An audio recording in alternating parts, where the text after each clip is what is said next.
Welcome back. We're talking about emerging businesses that are disrupting the traditional way of doing things. And today we're focusing on container homes and offices. That's Container 254 Limited.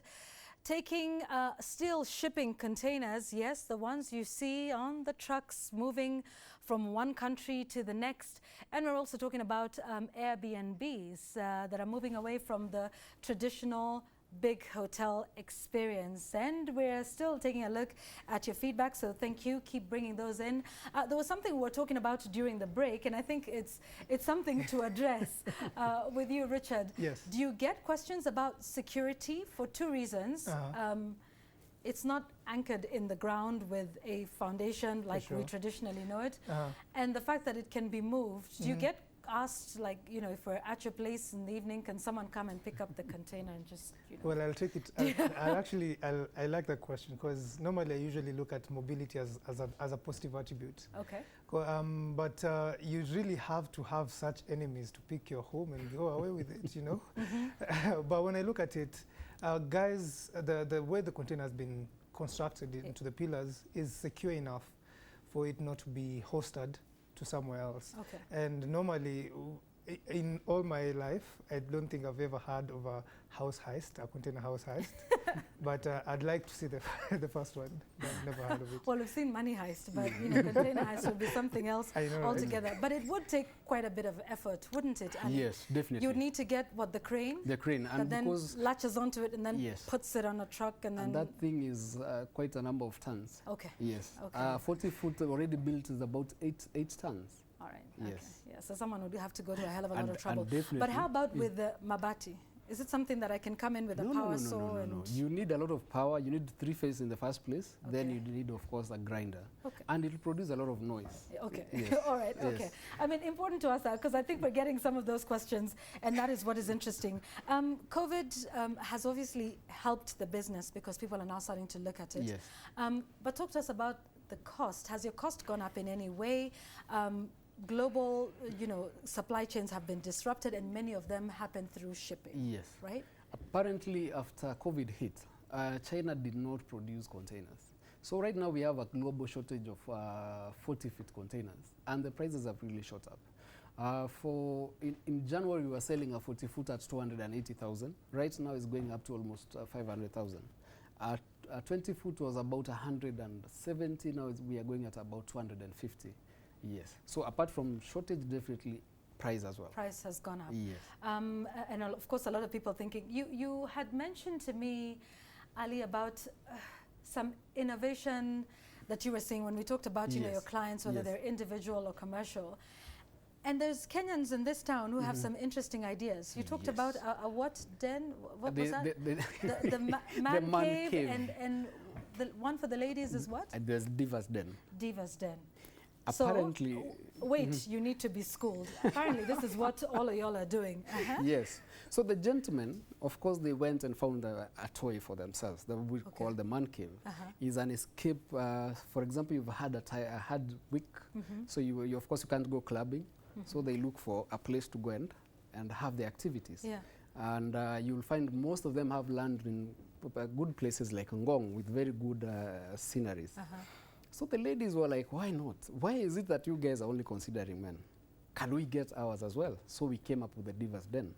Even the way we got the name, that was from our clients. Do you see how open my mouth is? So they, okay. So you can't create a Divas Den in your backyard or something? No? You can. Or you want to get away from what Richard called the yelling? Yes, it's an escape. It's an escape. Or and you created a few of these? Not quite a number. Quite a number. So Kenyans are buying into this? Yes. Okay. You find we are doing quite unique designs for them. You have a deck on top of your unit. You can enjoy your sunsets. You can enjoy your sunrise. You have drinks with your friends. Well, of course, you're observing social distance. Yeah. Yes. Okay. How far is your reach and the uptake? Is it Nairobi based, or do you have people? How is this being embraced across the country? I can tell you, I have a particular client who sent us money from diaspora, from Canada to be specific, and we went and did the house. We delivered the house in Matunda in Kakamega for her. She came, went, checked out the unit, and she flew back and sent us some very nice images for that. Okay. Yes. So would you fabricate it then here Yes. and then transport it the Yes. entire way there, or do you go and do the work on site? Depends on design, Yeah. but if it's not a complicated design, we'll do 100% of the work from our site, then take it to the client site. So Ali, what you're saying is chances of me seeing all these containers that are on lorries, that could be somebody moving house. Of course, prettier. Well done. Prettier, Yes, yes. yes. Maybe on the inside you've done all the, you know, the fittings and everything. And the I'll tell you trimmings. for free. If you Yeah. get into one of our houses, you have to go in and back to confirm that you're actually in a container. Okay. But there are so many options. You'll find Yeah. others will say they want their containers not to look like containers, so we have cladding options. Okay. You can clad the container with concrete or mazeras, or you can do it with timber. Yes. Oh, I yes. see. Yes. Okay. There's somebody, you know, in the control room who's asking about rust. I'm going to ask all of the questions today, as simple as they may sound. Yes, there's Will it something rust? beautiful about rust with the container. It is made from a material called cotton steel. Okay. The more it rusts, the stronger it gets. It's like it adds on a separate layer.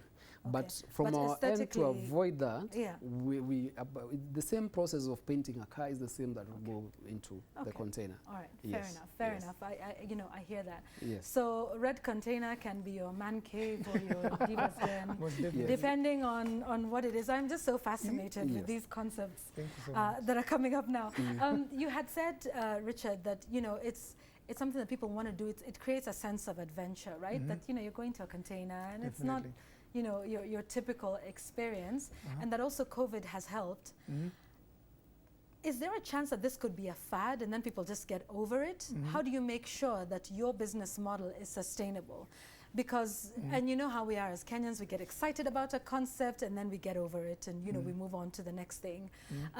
So one, because it's a fad and it seems like this sense of adventure that we've gone to a container, how do you make sure that that fad remains sustainable? Right. And two, beyond COVID, how do you make sure to keep your customers there? Or when all of this is said and done, whenever that'll be, 2023, some say, will we just go back to the hotels and say, yeah, well, that was fun, but you know, let's go back to what we know. All right.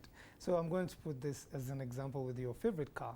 You've just bought this nice, you know, off-grid car that no one knows about. It's an in thing.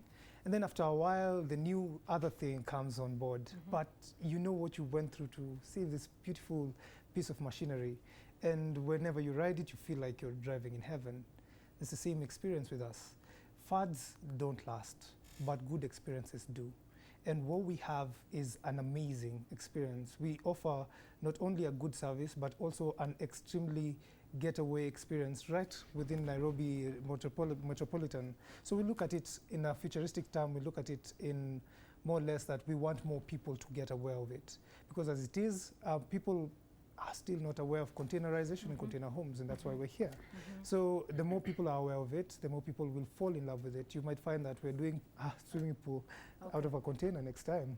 I hope containers to Okay, well, yeah, I'm sure Ali will figure something out with that. That would be an interesting thing to see.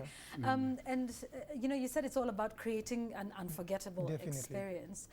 But you are going up against big boys, you know, hotel players who are big, who can take in perhaps many customers. And so when it comes to like volume of business, they're able to, you know, be profitable several times over compared to Red Container and perhaps, you know, a few other B&Bs. So how do you, what is it like, this competition that you're going up against? It's huge, isn't it? I love challenges personally. I think I've spent half of my life challenging the big boys in the yard. So I'll put it this way. When you calculate your business overhead, you find that an Airbnb as compared to a hotel is actually making more as compared to a hotel. And I'd stand corrected given my overloads in the other sector.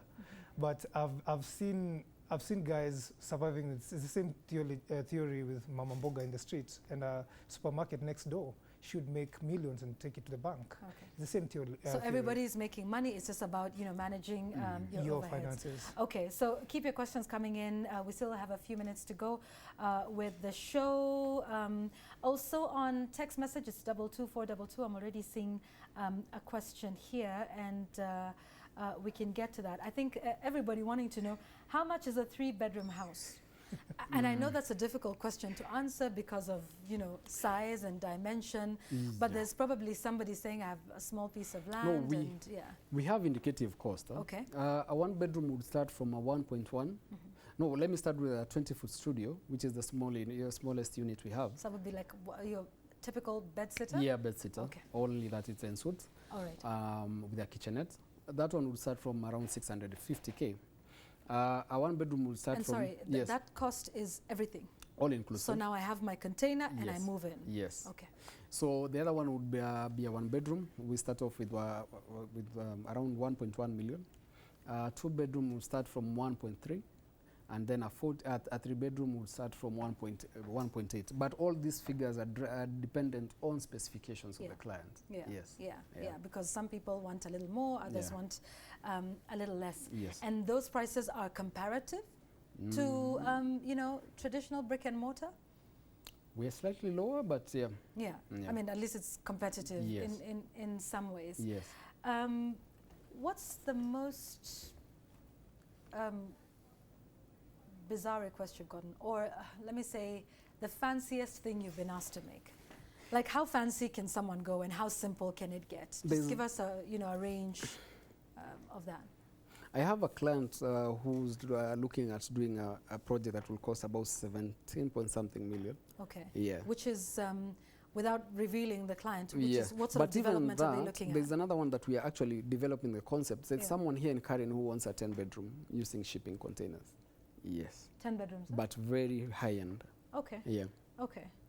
So, all right. So, you know, it's for everybody across the spectrum. Yes. I guess, like you said, it depends on what you want and what you're willing to put in it. Yes. And why did you choose a container?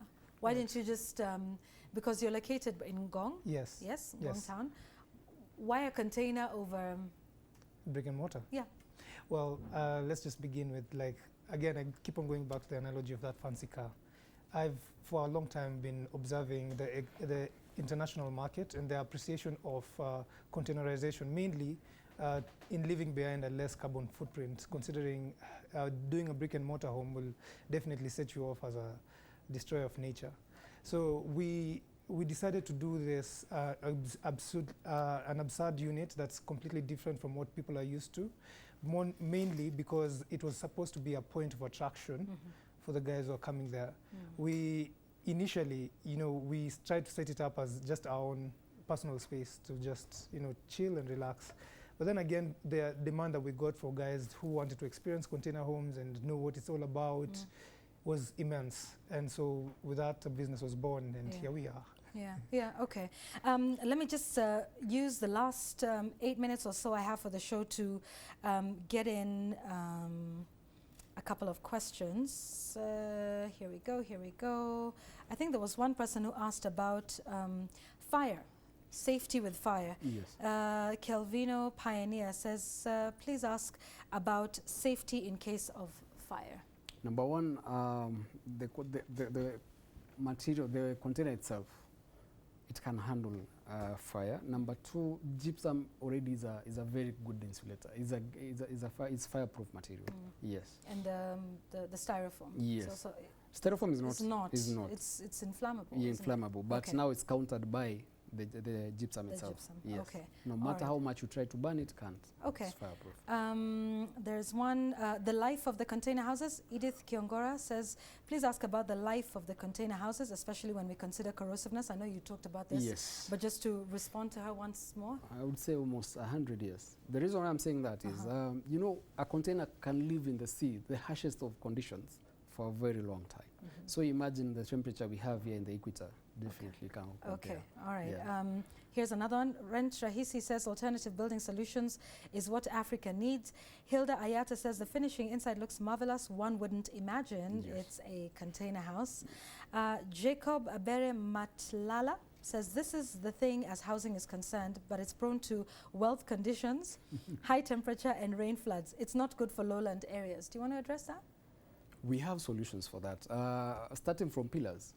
You know, you can raise your house to that level. Almost, we are talking about 2.4 meters high. So it's all about, you know, what you would like to do. Yes, we customize solutions to counter. Okay. Yes. Okay, so based on the area, based on what a client wants. And then somebody else has said, still Rent Rahisi, at Rent Rahisi says, the red container is a great getaway and a capital investment solution. I will get to a few more questions, but let me ask this in closing, and a few more comments, we'll get to that. In closing, Richard, what does one need to know to get into an Airbnb? What are the capital costs that one needs to consider? And then, of course, now running it. Just someone who's thinking and saying, I might want to be, you know, in this business. What do they need to consider? How much money would they need to have from your experience? All right, so let's talk about exactly your idea on owning the unit. I chose containers because it was the most easiest, affordable, and more time-friendly solution that we could have to, as compared to brick and mortar. And because of the cost already spent on the unit, probably around, for whatever figure that we did at that point, which was cost-effective, I won't mention it, but it was cost-effective. Now, running the business is all about how many numbers are you raking in. Because again, for us, we have someone on site who's always going to be there for you whenever you need. So we have to calculate our overheads. Do you have a chef? Do you have someone who can cook? Tell you what, I have a whole menu. Okay, okay. A whole menu. Okay, because that's what I would want for a getaway, where I don't have to cook, because I do that. Yeah, and we do provide for that. Okay. We do provide for that. All so right. In the So long term, managing your overheads, right? definitely. Okay. So when you're looking at expenses, please look at where in brick and mortar, you're looking at electric bills, water bills, you're looking at the person who's going to be staying there and cleaning. So if you're looking at probably maybe between 5,000 to 6,000 a month for those kind of bills, depending on how much the usage is. Yeah. The Airbnb our Airbnb is completely off grid. So we're using borehole water, we're using solar power to power electric units. So we're completely off grid, which means that our expenses are lower. So if that is a direction that you want to take, again, it depends on where you're situating your business at and what your direction you want to take. But it's quite easy. I mean, it's quite easy. All right, okay. So it's looking at lowering your overheads. And those are some of the things that you've been able to do. So if you've been thinking about setting up something like that, and you have you guy, my guy, and you have a plot near Vashas, isn't that what you say? You know, that might be something that you can do. For you, what would it be like? What does it take to start it? One would think this is expensive. You're, you know, shipping in steel containers. What I would actually even tell people to have is just the product knowledge. Be as creative as possible. Right now, thanks to Pinterest, you are able to see a lot of stuff. And the beauty again is that now Containers 254 is able to deliver quality workmanship. As you've seen in the photos that we have, you might even think the products are imported. Yes. Yeah, yes. And be creative in that. Yes. Because I think I have just time for maybe one question from Charles Kimani. Says, can these container houses be placed on black cotton soil, or do you need to excavate? What kind of foundation is needed? For black cotton, there's something called a raft foundation that is done on. But if you are to do permanent construction, or say brick and mortar, you'd really have to invest, and a lot of excavation will go into that process. Right, but with the raft foundation, you just go a few meters down, and then now you link the foundations together. Okay. And then you do your pillars. And the pillars. Yes. Okay. Okay. Yes. I'm just trying to see if we've got any more questions here, but I think what we've gotten from you is about that, and we've got lots of people asking for your contacts. For the person on text who's asking about heat inside the containers, containers are very hot. Once again, I'll just give you one moment to repeat what you already said about insulation. Yes. Okay. So for us to keep the room at standard temperature, we have two materials. We have the styrofoam, which is a very good insulator, and then we have gypsum, which is doubling now on the same. Okay. Yes. So it's for both hot and cold. And what about the roof? The roof because you know with mabati you hear the rain and everything. No, gypsum is also a good so it's all the way, right? For soundproofing as well. Okay. For most of our roof, we tell our clients to go for a deck. Okay. Yes. Okay. Yes. Okay. All right. So there you go. I would like to thank both of you very much, Richard Njomba from Red Container and Ali Wainaina from Container 254, an Airbnb and container solutions for homes, businesses, and commercial properties. If you like, both of you, disrupting what we have typically known in your various traditional sectors. Asanteni sana, and we wish you all the best. Thank you so much. With that. So this is what they say. If you want to know what's happening, I guess this is advice that goes for everything else. Product knowledge, be as creative as you can. Also make sure you understand what the costs are going in, and if you can, as much as possible, reduce your overhead costs to make sure the running of the business is cheap. And for, I think this goes without saying, not just for an Airbnb or a container business or any other, it's make sure that your clients have an unforgettable experience. They buy into experiences. That's what it's all about. For many of you who are asking for their contacts, we will definitely text those back to you, but you can obviously find them as well on social media. Thank you very much. That has been the first of our series of emerging businesses, the great disruptors in our sector. We'll continue to have many of those here on the show. The hashtag is Business Now. We thank you so much for watching, and we will see you again next time. Bye-bye.